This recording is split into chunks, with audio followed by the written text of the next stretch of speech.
Public international law के MCQ आप लोग ढूंढ रहे होंगे बट आपको कहीं नहीं मिल रहे होंगे। सो दोस्तों आज की इस वीडियो में आपको मिलेंगे पब्लिक इंटरनेशनल लॉ के एमसीक्यू, वो भी हिंदी एंड इंग्लिश दोनों लैंग्वेजेस में गाइस। एंड ये एमसीक्यूज आपके होंगे 400 से 500 की सीरीज से, और ये 500 प्लस भी हो सकते हैं दोस्तों। सो इसलिए दोस्तों मैं इनको पार्ट वाइज डिवाइड करूँगा। 50-50 प्लस के पार्ट आपके आएंगे, 50-50 यानी 50-50 एमसीक्यू के पार्ट आएंगे।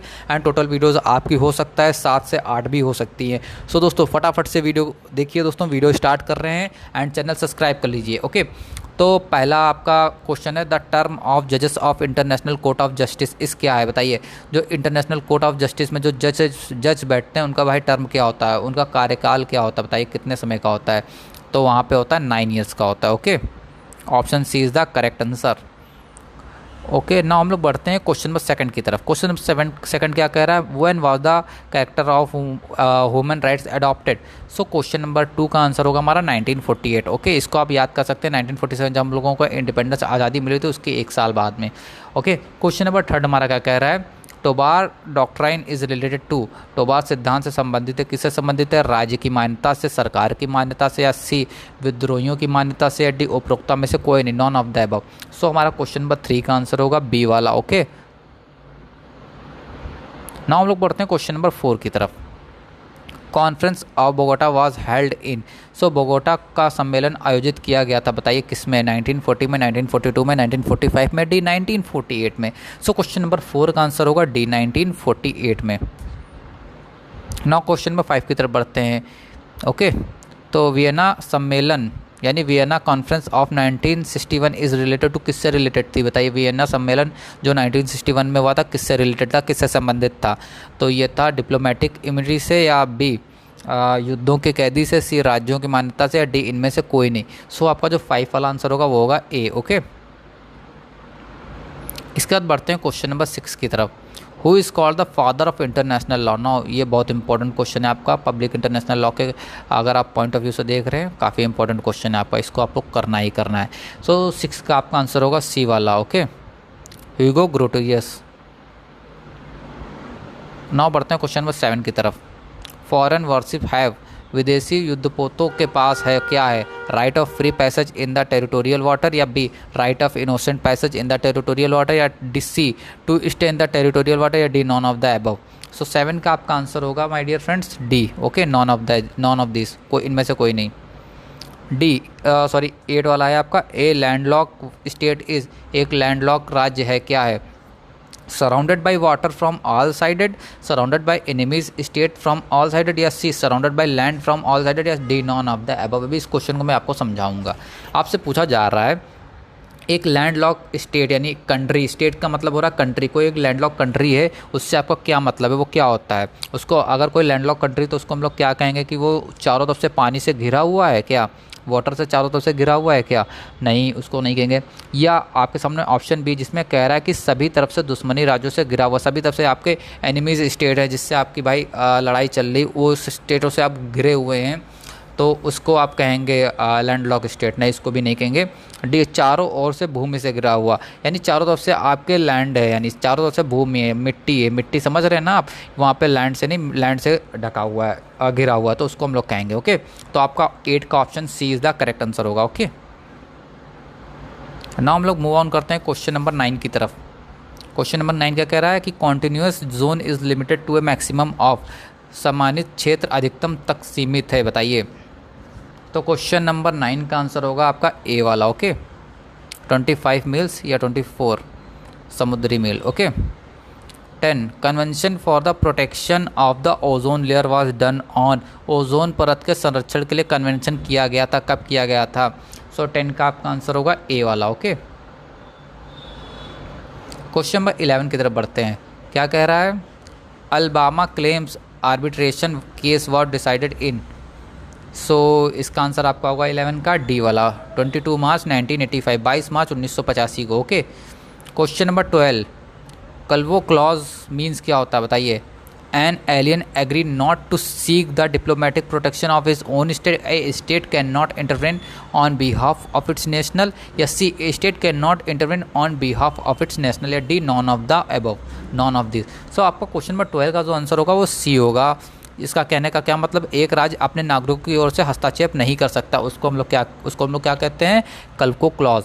आपसे कोई पूछेगा कल्पो क्लॉज किसको कहते हैं, कि कोई भी कंट्री, मान लीजिए मैं अपने शब्दों में बता रहा, कोई भी कंट्री जो अपने यहाँ जो आप उनके यहाँ सिटीजन्स रह रहे हैं उनकी ओर से, उनके बिहाफ से जो है इंटरफेयर नहीं कर सकता है, उनके हस्तक्षेप नहीं कर सकता उनके बिहाफ पे। ओके, तो इसी को कहते हैं। ओके, चलिए बढ़ते हैं क्वेश्चन नंबर, आपका ये option C is the correct answer. Question number 13 की तरफ बढ़ते हैं।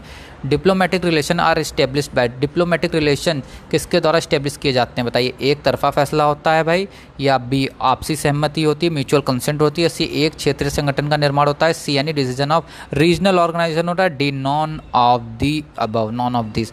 सो आपका 13 का जो आंसर होगा वो बी होगा, म्यूचुअल कंसेंट होती है। ओके, आपसी सहमति होती है।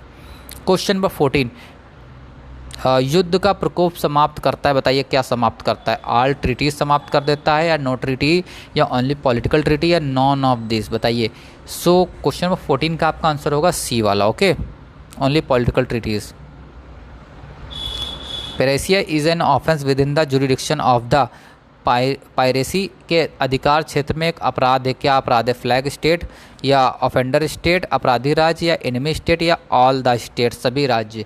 सो आपका क्वेश्चन 15 का आंसर होगा डी, ऑल द अबव, यानी ये सभी, flag state, offender state, enemy state, flag state, अपराधी राज्य, शत्रु राज्य, सभी के सभी हैं भाई। क्वेश्चन नंबर 16 की तरफ बढ़ते हैं। तो क्वेश्चन नंबर 16 हमारा क्या कह रहा है, टेरिटोरियल वाटर्स आर क्या हैं, प्रादेशिक जल क्या हैं। A water outside the territorial limits of the state, B water dividing territory of two or more state, या C water adjacent to the continuous zone, D none of the above. तो आपको इस क्वेश्चन को हम लोग थोड़ा समझते हैं।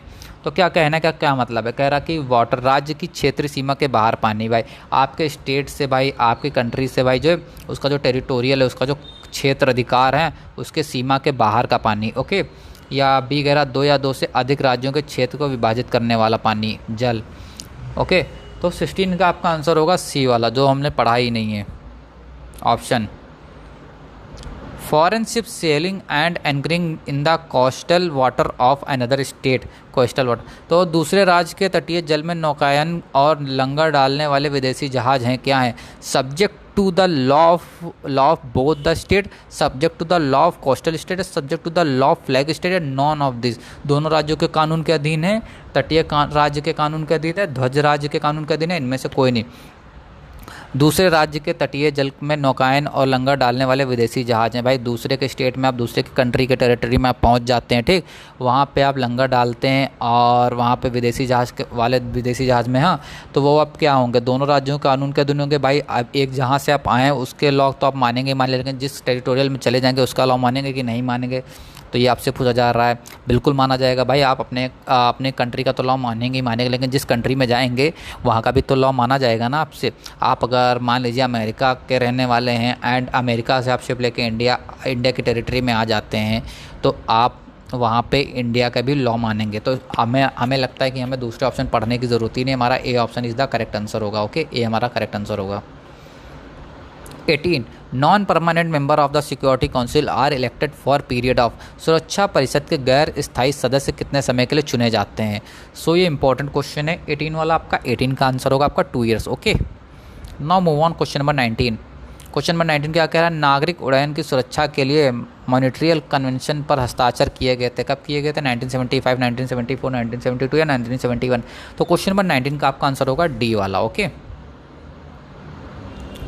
Question number 20 diplomatic staff enjoy complete immunity from civil jurisdiction, criminal jurisdiction, either A or B या बोथ ए और बी। तो आपसे कहा जा रहा है कि राजनीतिक कर्मचारियों को पूर्ण उन्मुक्ति प्राप्त है नागरिक क्षेत्र अधिकार की, आपराधिक क्षेत्र अधिकार की, ए या बी या ए और बी दोनों। सो क्वेश्चन नंबर 20 का आपका आंसर होगा D, both A and B. Okay, 21 number of जजेस of International Court of Justice is, International Court of Justice में टोटल कितने नंबर होते हैं जजेस के। देखिए पहले हमने पढ़ा था कि टर्म क्या होता है, कितने पीरियड ऑफ टाइम के लिए जजेस काम करते हैं इंटरनेशनल कोर्ट ऑफ जस्टिस में, उसमें 9 ईयर्स देखा था। और 21 का जो आंसर होगा उसमें भाई 15 टोटल जजेस होते हैं आपके। ओके, सो बढ़ते हैं क्वेश्चन नंबर 22 की तरफ। Permanent Court of International justice was establish under. अब ये क्वेश्चन जब आप पढ़ेंगे तो बहुत इंपॉर्टेंट क्वेश्चन है। देखिए जो हमने इंटरनेशनल कोर्ट ऑफ जस्टिस पढ़ा था, हाँ, इसका पहले नाम था यही Permanent Court of International Justice ही था, लेकिन इसको बदल के इंटरनेशनल कोर्ट ऑफ जस्टिस कर दिया गया था। वो कैसे, वो भी हम भी देख लेंगे। सो क्वेश्चन नंबर 22 का जो आपका आंसर होगा दोस्तों वो होगा ए। पहले हमारा लीग ऑफ नेशन था। लीग ऑफ नेशन में जो हमारे लीग ऑफ नेशन में हमारे लिए बनाई गई थी permanent Court of International justice को इस्टेब्लिश किया गया था। लेकिन जब लीग ऑफ नेशन फेल हुई थी, लीग ऑफ नेशन का फेलियर आया था, जब उसके बाद यूएनओ बनाया गया था, ठीक, तो यूएनओ में क्या हुआ था कि इसका नाम बदल के भाई आपका इंटरनेशनल कोर्ट ऑफ जस्टिस कर दिया गया था। ओके, तो ये चीज़ आप लोग याद रखना। सो ये permanent Court of International justice जो है वाज इस्टेब्लिश हुई थी अंतर्राष्ट्रीय लीग ऑफ नेशन इन राष्ट्रीय संघ में। ओके, लेकिन अगर आपसे पूछा जाएगा इंटरनेशनल कोर्ट ऑफ जस्टिस कहाँ इस्टेब्लिश है, तो वो यूएनओ में। ओके, पैक्ट सुंड सर्वेंडा का मतलब क्या होता है, बहुत इंपॉर्टेंट क्वेश्चन है 23 वाला आपका। क्वेश्चन नंबर 23 का आंसर होगा treaties between state are to respected. Okay, राज्यों के बीच संधियों का सम्मान किया जाना चाहिए। क्या आप लोगों को मालूम है कि ट्रीटीज़ किसको कहते हैं? अगर हाँ तो प्लीज़ कमेंट में बताइए, अगर नहीं तो कोई बात नहीं, आप कमेंट करके पूछ सकते हैं, मैं बता सकता हूँ आपको। अब ये क्वेश्चन जो पूछा जा रहा है ये भी इंपॉर्टेंट है। Head quarter of International Court of justice is in कहाँ है, तो 24 का आपका आंसर होगा ए वाला। देखिए इसका तो हैग में है, ठीक, लेकिन मोस्टली जो आपसे इंटरनेशनल कोर्ट ऑफ जस्टिस आपसे जो इंटरनेशनल लॉ में जो आपके हेड क्वार्टर पूछे जाएंगे, मान लीजिए सपोज के लिए अगर आपको क्वेश्चन का आंसर नहीं आता, हाँ, तो 80 से 85% चांसेस होते हैं कि उसका जो हेड क्वार्टर है वो जिनेवा में होता है। ओके, तो इस चीज़ को आप याद रखिएगा। मोस्टली जिसके हेड क्वार्टर होते हैं, आप WTO ले लीजिए, आप WHO ले लीजिए, आप किसी का भी अगर आप ILO का ले लीजिए, उसका भी जहाँ तक जेनेवा में ही है। सो 24 इसका कहने का मतलब देखिए इंटरनेशनल कोर्ट ऑफ जस्टिस का तो द हैग में है, लेकिन मोस्टली जो इंटरनेशनल लेवल पर जो ऑर्गेनाइजेशन है, इंटरनेशनल ऑर्गेनाइजेशन है, उनका जो हेड क्वार्टर है वो जिनेवा में है। ओके, चलिए बढ़ते हैं क्वेश्चन नंबर 25 की तरफ। पर्सोना नॉन ग्रेटा का मतलब क्या होता है? सो इसका मतलब होता है 25 का आंसर पहले तो मैं आपको बता दूं, इसमें कोई भी नहीं दिया हुआ है। क्या आपको इसका आंसर पता है पर्सोना नॉन ग्रेटा का मतलब क्या होता है? बताइए, आपको पता है? अगर आपको पता है तो इस क्वेश्चन का आंसर में कमेंट करके ज़रूर बताइएगा। अगर आपको नहीं पता तो प्लीज़ आप सर्च करके इसका कमेंट में ज़रूर आंसर बताइए। इसके बाद है तो 26 प्रिंसिपल जस सॉली का मतलब क्या होता है? सिद्धांत जस सॉली का अर्थ क्या है? सो 26 का आपका आंसर पता है क्या होगा आपको? जन्म स्थान के आधार पर राष्ट्रीयता प्रदान करना। आपको नेशनलिटी ग्रांट की जाती है आपके बर्थ प्लेस को देखते हुए। ओके, इसको यही कहते हैं। ओके, ए वाला आपका करेक्ट आंसर है। इसका 27 की तरफ बढ़ते हैं। Much of international law is derive through analogy from. अधिकांश अंतर्राष्ट्रीय कानून सादृश्य के माध्यम से प्राप्त है। बताइए, इस्लामिक लॉ से लिया गया, क्रिश्चियन लॉ से, रोमन लॉ से, नॉन ऑफ द अबव। सो 27 का आंसर होगा रोमन लॉ से लिया गया है। ओके, 28 संघीयों के कानून पर वियन कन्वेंशन पर हस्ताक्षर किए गए थे। ये भी बहुत इंपॉर्टेंट है, बहुत इंपॉर्टेंट क्वेश्चन ये भी। तो 28 का आपका आंसर होगा डी 1969 में। ओके, संघर्ष विराम का अर्थ है, तो आपका जो 29 वाला क्वेश्चन इसका आंसर होगा A temporary arrangement between the belligerent parties for the cessation of hostile. युद्धरत दलों के बीच शत्रुता की समाप्ति के लिए एक अस्थायी व्यवस्था। अब बढ़ते हैं क्वेश्चन नंबर 30 की तरफ। क्वेश्चन नंबर 30 क्या कह रहा है? Declaration is a treaty between the contracting parties which A is always subject to ratification, B is not needed to be ratification, C may or not be subjected to be ratification, D none of these। तो question number 30 का answer होगा आपका B वाला। Okay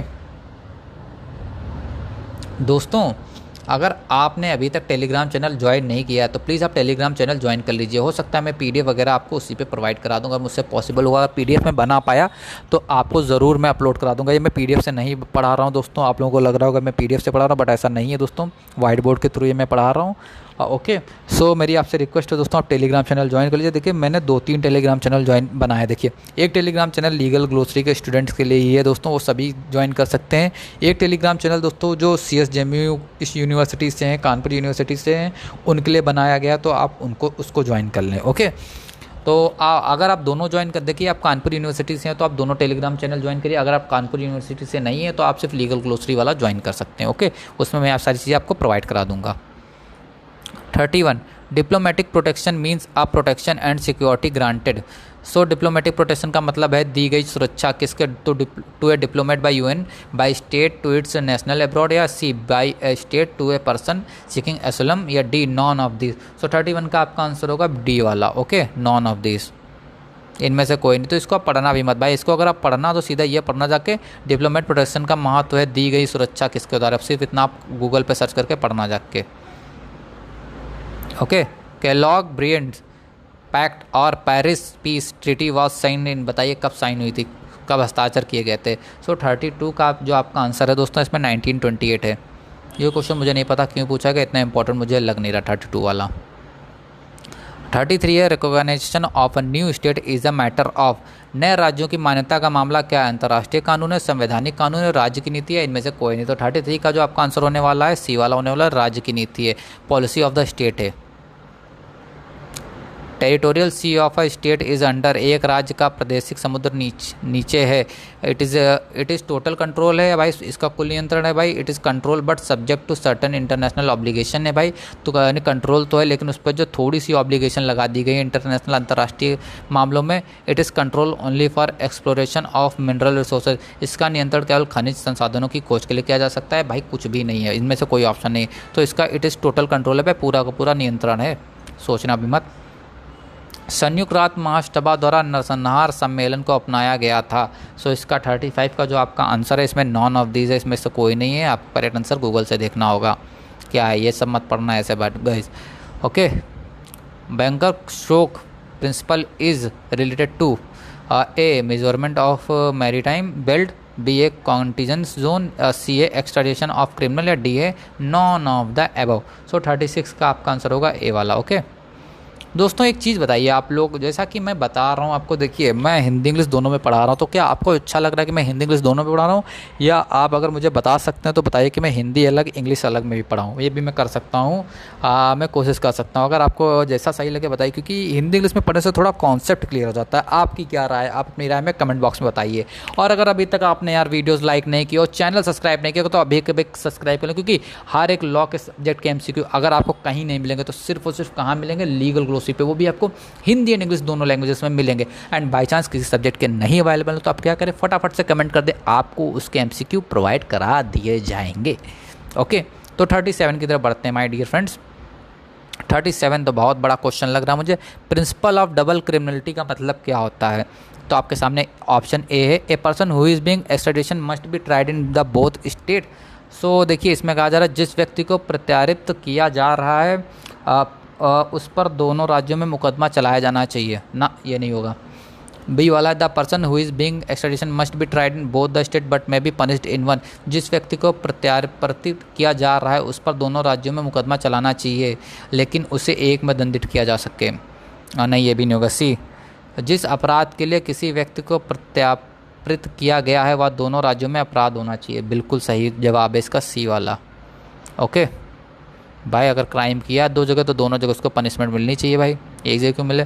principle of speciality का मतलब क्या है बताइए, विशेषता का सिद्धांत क्या है, तो 38 का आंसर क्या होगा, प्रत्यारित व्यक्ति को अनुरोधकर्ता राज्य द्वारा विशेष सज़ा दी जानी चाहिए, नहीं। प्रत्यारित व्यक्ति को अनुरोधकर्ता राज्य द्वारा विशेष सजा नहीं दी जानी चाहिए, भी नहीं होगा। प्रताड़ित व्यक्ति को केवल उस अपराध के लिए दंडित किया जाना चाहिए जिसके लिए उसे प्रताड़ित किया गया, बिल्कुल सही बात है भाई, जिसके लिए भाई उसको पकड़ा गया भाई उसी के लिए तो उसको सजा दो, क्योंकि अलग से कुछ भी। सी ऑल आपका ऑप्शन सही है। Features of international law include all expect which of the followings. So आपका जो 39 वाला इसका क्या आंसर होगा देख लेते हैं, इसमें से कोई आंसर आपका नहीं है। ओके, आप डायरेक्ट गूगल पे जाइए, सर्च करिए जाके features of international law including all expect which of including all expect. Okay, direct search करिए जाके आपको आंसर मिल जाएगा। Which of the following is a source of international law. Source क्या है इंटरनेशनल लॉ का, treaties and convention, custom, judicial decision and teaching, या D all the above. 40 का सोचना ही नहीं है, D all of the above होगा, उपरोक्त सभी होगा। Question number 41, the United Nation is govern by all expect which of the followings. A है जनरल असेंबली, बी है सिक्योरिटी काउंसिल, सी है सेक्रेटेरिएट, या डी है नॉन ऑफ दिस। तो आपका 41 का जो आपका आंसर होगा वो सी है।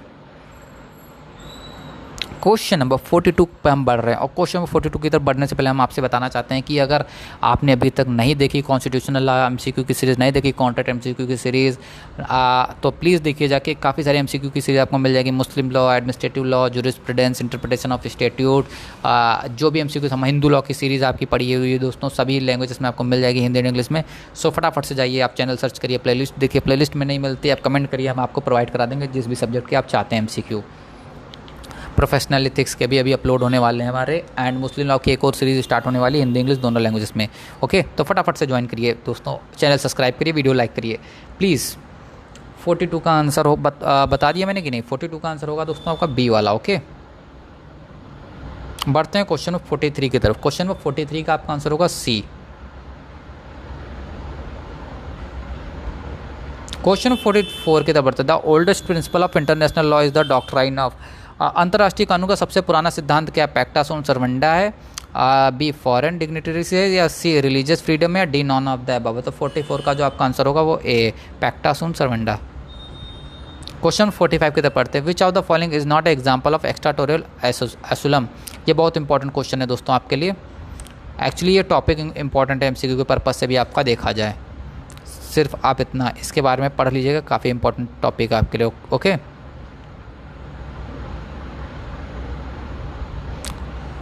Just wait. सो आपका जो 45 का आंसर होगा माय डियर फ्रेंड्स वो होगा सी वाला। ओके,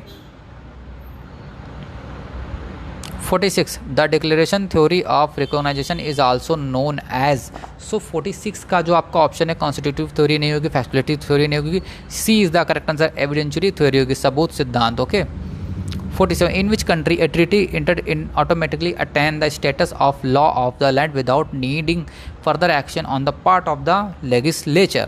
so आपका 47 का जो आंसर है वो होगा B, USA। Now question 48 which kind of recognized once gives given can not be withdrawn by the recognized state। so आपका 48 का आंसर होगा D. Okay, de jure recognition. 49 international law also develops through state practice, it is known as. So आपका 49 का answer होगा दोस्तों C वाला। Okay, international customary law. इसके बाद बढ़ते हैं क्वेश्चन 50 की तरफ। क्वेश्चन 50 हमारा क्या कह रहा है? Successor state is legally bound to be only selected obligations, केवल चयनित दायित्व। गाइस आज की वीडियो में हम 50 एमसीक्यू डिस्कस करेंगे, नेक्स्ट वीडियो में हम लोग 50 के आगे के एमसीक्यू डिस्कस करेंगे नेक्स्ट पार्ट में। सो देखिए अभी आप चैनल सब्सक्राइब करें, बेल आइकन दबा दीजिए, क्योंकि अगर बेल आइकन नहीं दबाएंगे दोस्तों आपको पता नहीं चलेगा। जैसे जैसे सारी सीरीज़ कंप्लीट हो जाएंगी मैं डिस्क्रिप्शन में लिंक्स आपको सभी पार्ट्स के दे दूँगा, एंड साथ में जो भी और अदर इंपॉर्टेंट एमसीक्यू की सीरीज़ हैं वो भी मैं आपको लिंक डिस्क्रिप्शन में दे दूँगा। आप फटाफट से दोस्तों चैनल सब्सक्राइब कर लीजिए प्लीज़, एंड अपना सपोर्ट दिखाइए दोस्तों। थैंक यू सो मच दोस्तों, वीडियो देखने के लिए बहुत बहुत धन्यवाद।